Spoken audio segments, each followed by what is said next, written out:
Honorable Governor,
जनगण मन अधिनायक जय हे भारत भाग्य विधाता। पंजाब सिंध गुजरात मराठा द्राविड उत्कल बंगा। विंध्य हिमाचल यमुना गंगा उज्जल जलधि तरंगा। तव शुभ नामे जागे तव शुभ आशीष मांगे। गाहे तव जय गाथा जनगण मंगलदायक जय हे भारत भाग्य विधाता। जय हे जय हे जय हे जय जय जय जय हे।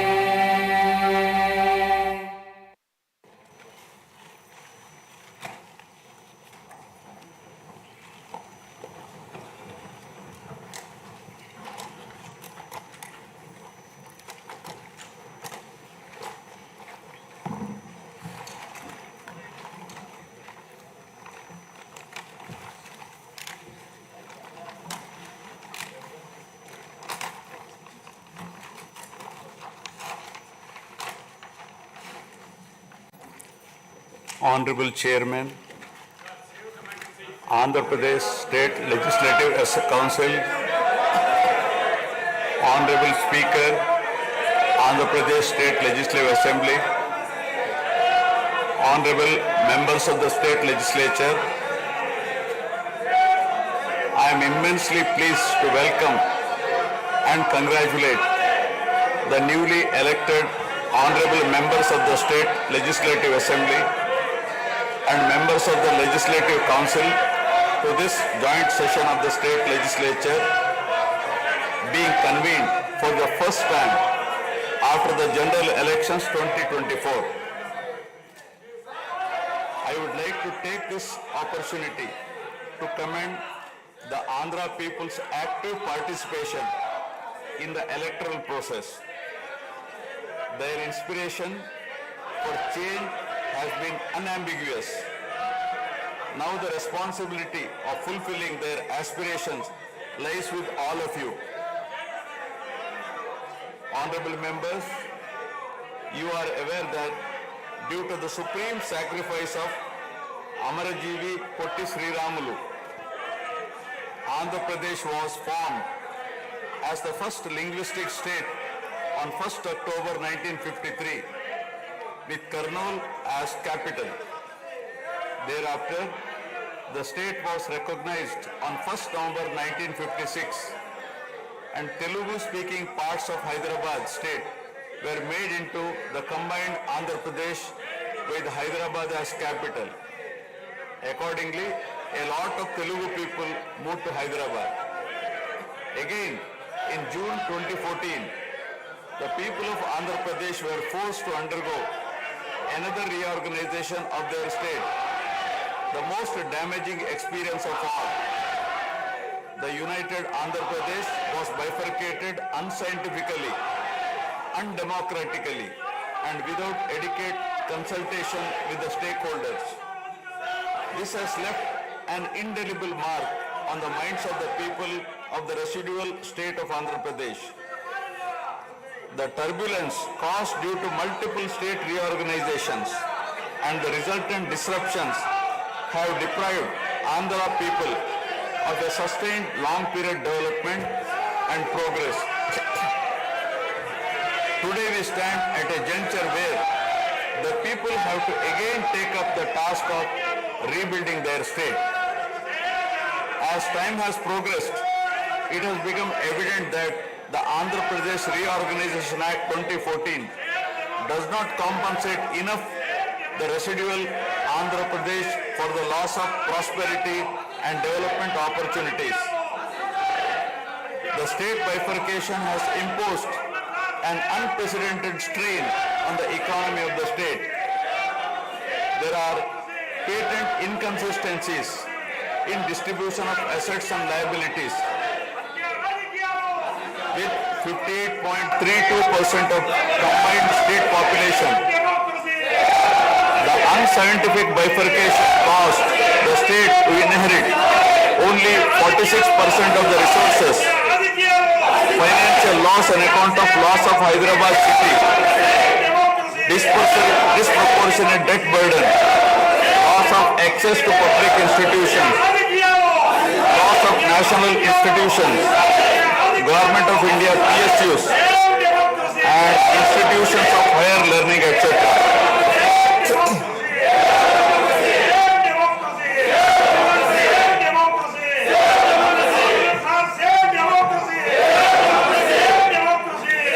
One can see that scientific criteria for apportionment were not adopted, while the residual state inherited huge revenue deficit.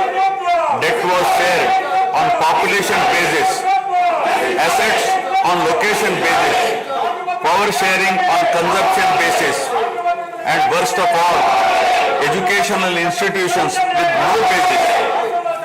All these factors led to the structural change in economy with reduction of service sectors from 51% to 44%.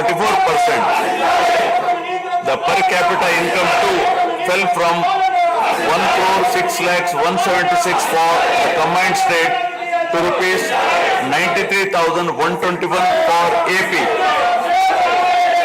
Notwithstanding the adverse impact of the state bifurcation and undaunted by challenges such as budgetary constraints, infrastructural deficiencies, and unresolved issues, the government converted every crisis into an opportunity during the period 2014 to 19.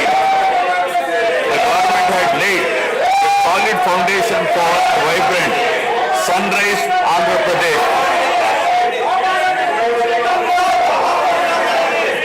The then government focused on the inherent strengths of the successor state of Andhra Pradesh, its 974-kilometer coastline, providing opportunities for port-led development and requisite environment for manufacturing activities.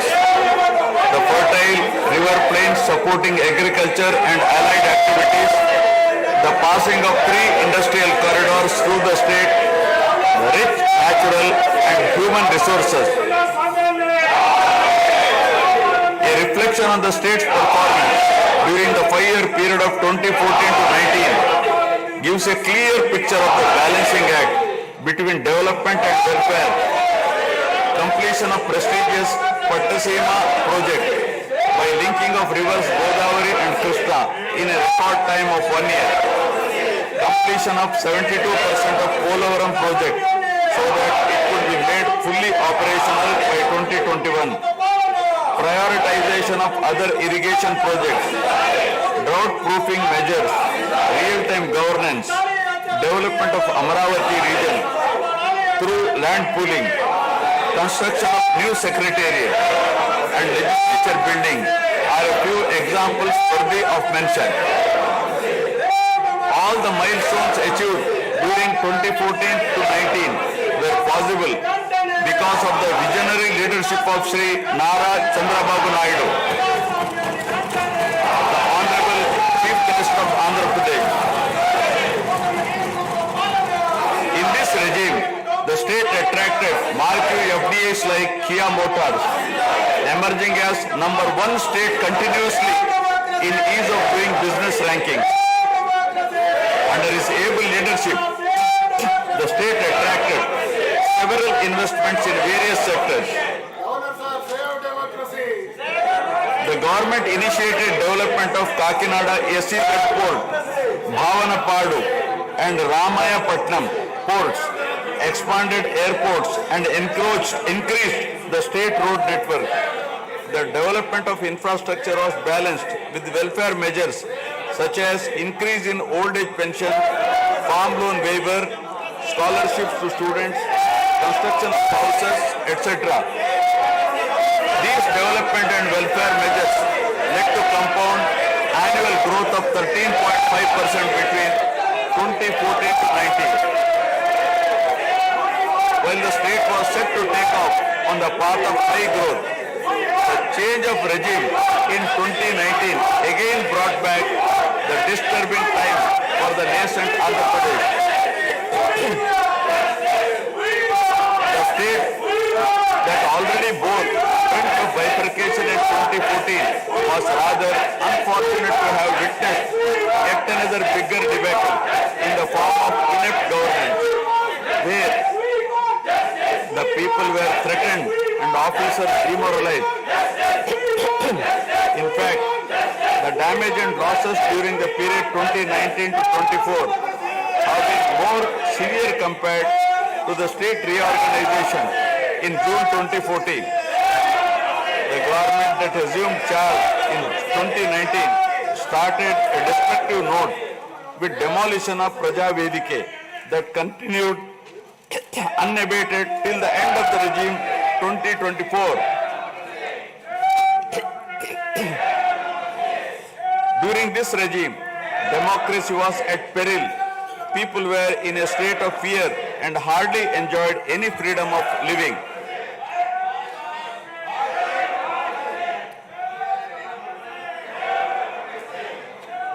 The regime revenge politics had severely hampered the state's prospects for prosperity and growth. Even the Honorable High Court of Andhra Pradesh had sought to convene a judicial inquiry into whether there is a constitutional breakdown in the state. The biggest damage was done to the brand AP. No noteworthy companies came forward to invest in the state. The corrupt practices at all levels, coupled with weaponization of instruments of governance across revenue earning departments for personal gains, sabotaging of checks and balances made several state institutions and private companies defunct and forced the existing enthusiastic investors and entrepreneurs to move out of Andhra Pradesh to other states. The uncertain environment which rocked the confidence of the people in general and investors in particular started showing impact on the state finances, leaving them in a mess. Fiscal prudence was abandoned. Expenditure was beyond means in spite of limited revenue growth, and debt and liabilities rose sharply.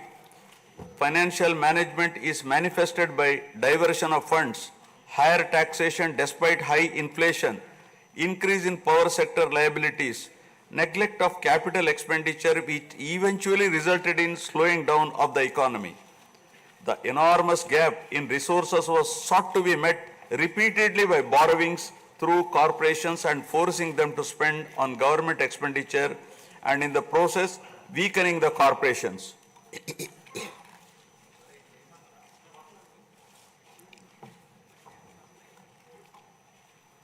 In view of the inordinate delay in clearance of the bills due to strained financial position of the state, many vendors and contractors have approached High Court of Andhra Pradesh for relief and filed cases against the government. About 25,000 cases have been filed for bill payments, which is unprecedented. The sheer number of contempt cases with personal appearances and arrest warrants against officials in several cases resulted in systematic humiliation and victimization of bureaucracy. This led to complete demoralization of administrative machinery. the capital expenditure reduced by 60% in 2019-24 compared to 2014-19. Departments such as water resources and transport, roads and buildings, which undertake substantial capital works, were left critically short of funds to carry out any works. The capital expenditure on water resources has reduced by 56%, and that on roads and buildings by an alarming 85% during this period. The compound annual growth rate of states-owned tax revenue slipped from 12.8% to 8.1% during this period. On the other hand, the revenue expenditure increased from 7.8% to 10.5%, whereas the capital expenditure growth declined steeply from 26.4% to 3.4%. Lower share of capital expenditure to public debt occurred during the period 2019 to 24 is a clear indicator that the government met revenue expenditure also through borrowed funds. The CAGR in per capita debt has been higher at 14%, while the CAGR in per capita income is only 9.7%. This reflects the fiscal profligacy of the previous regime as no capital formation took place. The Amaravati capital region, envisioned as the focal point of growth for the nascent state of Andhra Pradesh, was totally destroyed. With an attempt to scrap the Amaravati dream, the government confused the people with its malicious three capital cities idea under the guise of decentralized governance. During the period 2019-24, no irrigation project, no industries, no infrastructure relating to roads, buildings, hospitals, drinking water was taken up. Cancellation of MOUs in energy sector and other infrastructure projects further demonstrated the negative attitude of the government. Such disastrous decisions, unmindful of consequences, have led to unrest amongst the youth and job aspirants. Prevalence of uncertain environment has eventually led the youth towards addiction of illegal substances, causing a drug menace. The mental unrest and agony were not limited to the geographical boundaries of the state. The Telugu speaking people all around the world were upset and demoralized by the uninspiring deeds of the government. They anxiously and desperately waited for a change in governance that would take them forward in the 21st century. The progressive public policies of the AP government during 1996 to 2004 have today led to empowerment of Telugu people globally, enabling them to be amongst the highest earning Indian diaspora. The condemnation of demolition approach of the previous government by the people of the state, NRIs and other supporters, culminated in a change in government. A huge and historic mandate has been given to the NDA, hitting an unprecedented 93% strike rate, thus reaffirming faith in democracy.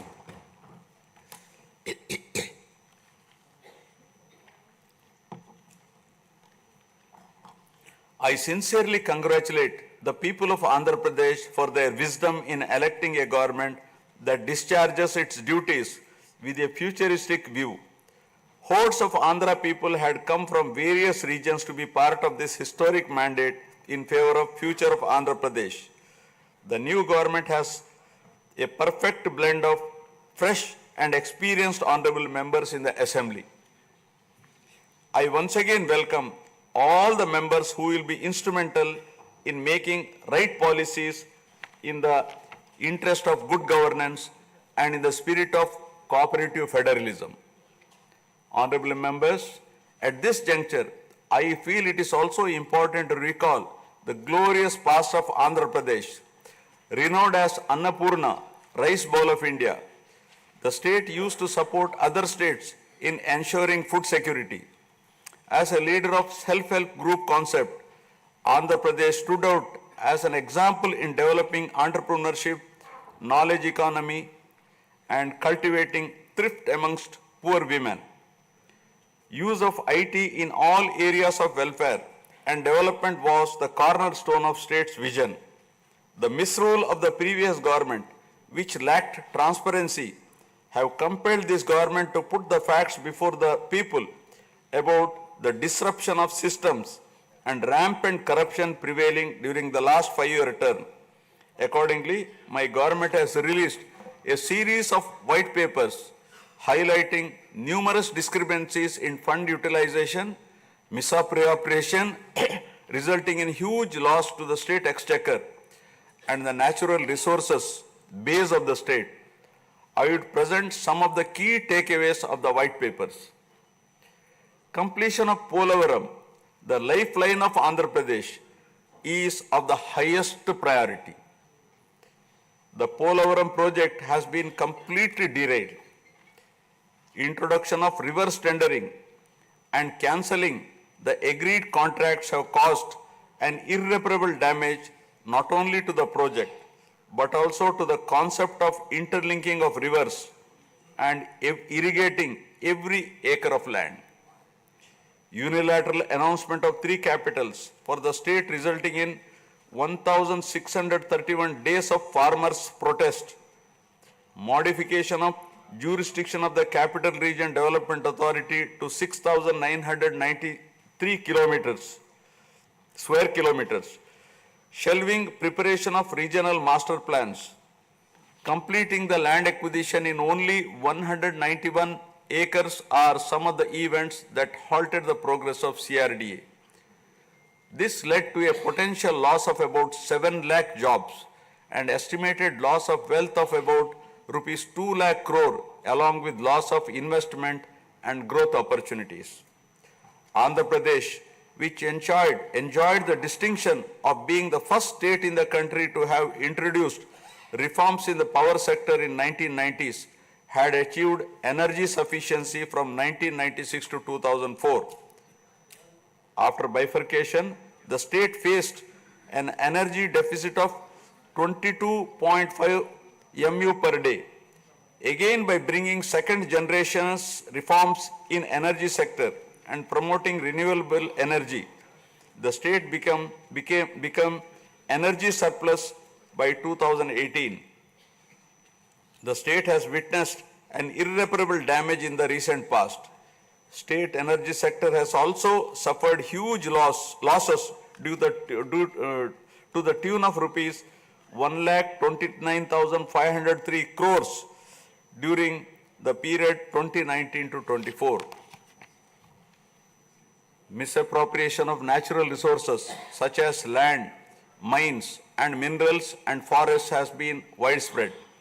Land grabbing, misappropriation in allotment of house site pattas, violations in land allocation, assignment of land to ineligible beneficiaries, and Resurvey and AP Land Titling Act 2023 have completely eroded the confidence of the people during 2019-24. Put together, an amount of rupees 35,576 crore covering 1.75 lakh acres has been estimated as a loss, and the fundamental right of the people to own their property was affected.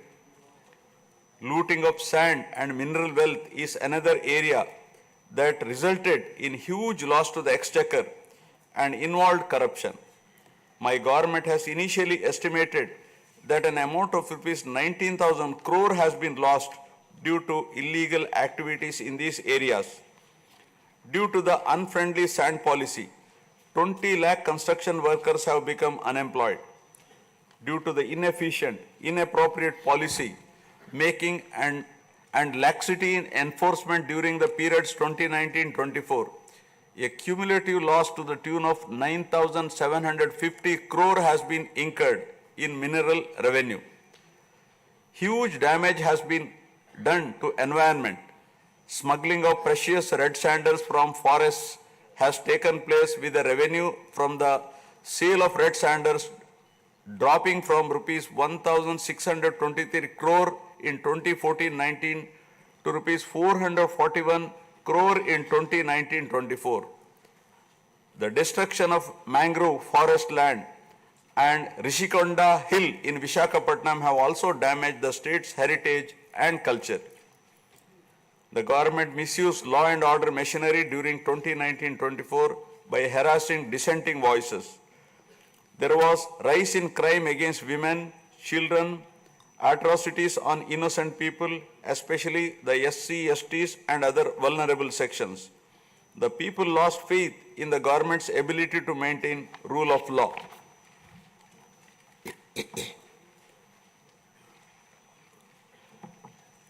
The previous government also made a mockery of the excise revenue streams of the state.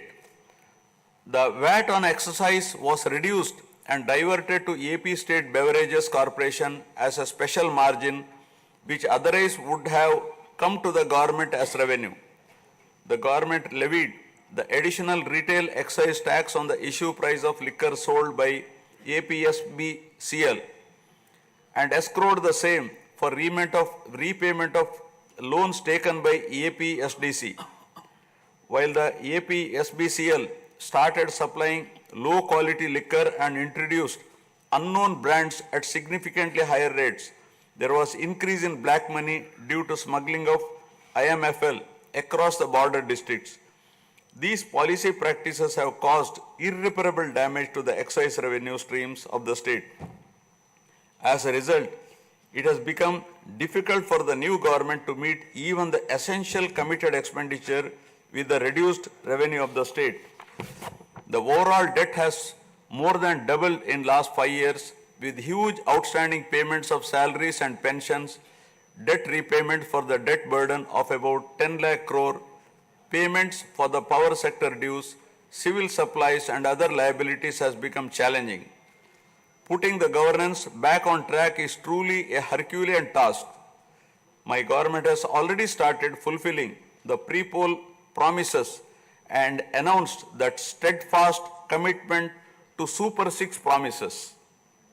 My government has launched its trademark people-centric governance soon after assuming office with a series of measures such as announcing a mega DSC for filling up 16,347 teacher vacancies, abolishing the Land Titling Act, enhancing social security pensions to rupees 4,000, organizing a skill census, and reopening the Anna canteens to provide food for the poor at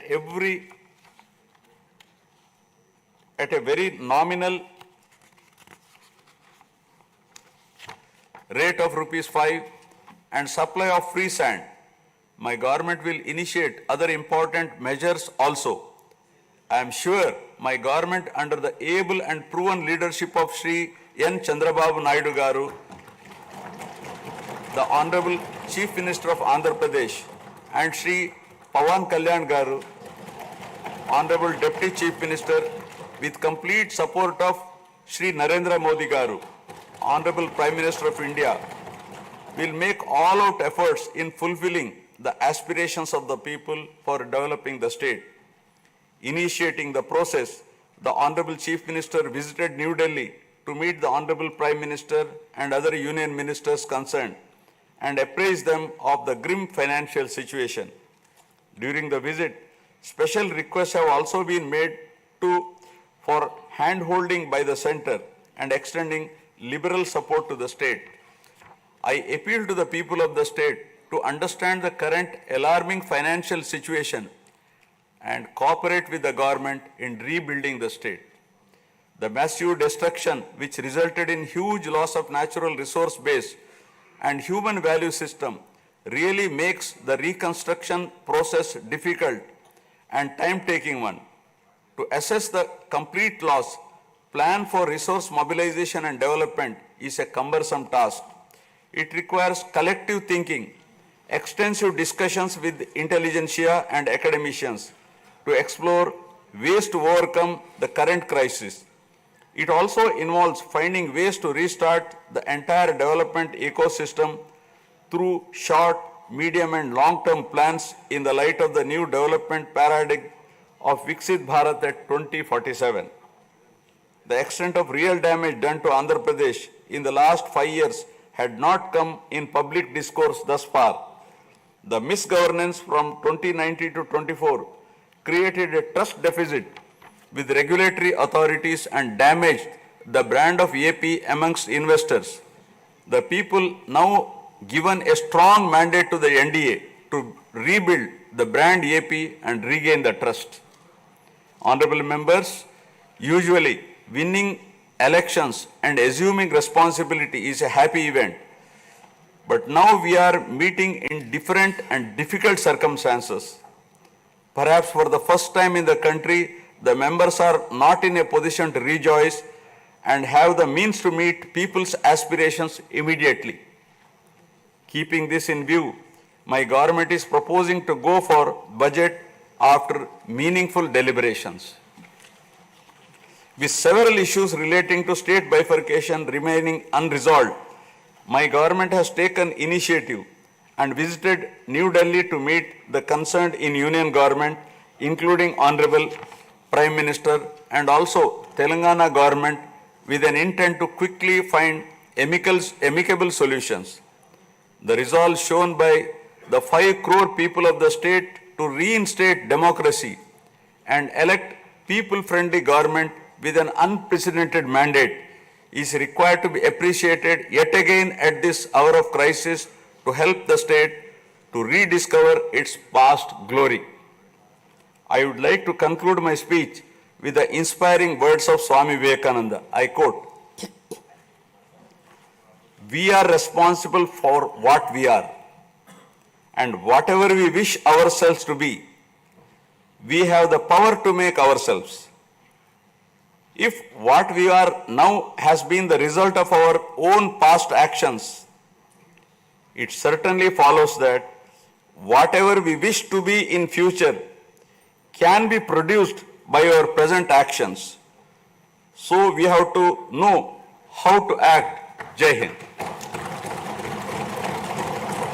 Jana Gana मन अधिनायक जय हे भारत भाग्य विधाता। पंजाब सिंध गुजरात मराठा द्राविड उत्कल बंगा विंध्य हिमाचल यमुना गंगा उच्चल जलधि तरंगा। तव शुभ नामे जागे तव शुभ आशीष मांगे गाहे तव जय गाथा। जन गण मंगलदायक जय हे भारत भाग्य विधाता। जय हे जय हे जय हे जय जय जय जय हे।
blood while brushing, discomfort in gums while eating, and bad breath. These could be the 3 signs of gum problems caused by plaque bacteria. Choose Parodontax. It is 4 times more effective at removing plaque bacteria. Parodontax, the gum experts.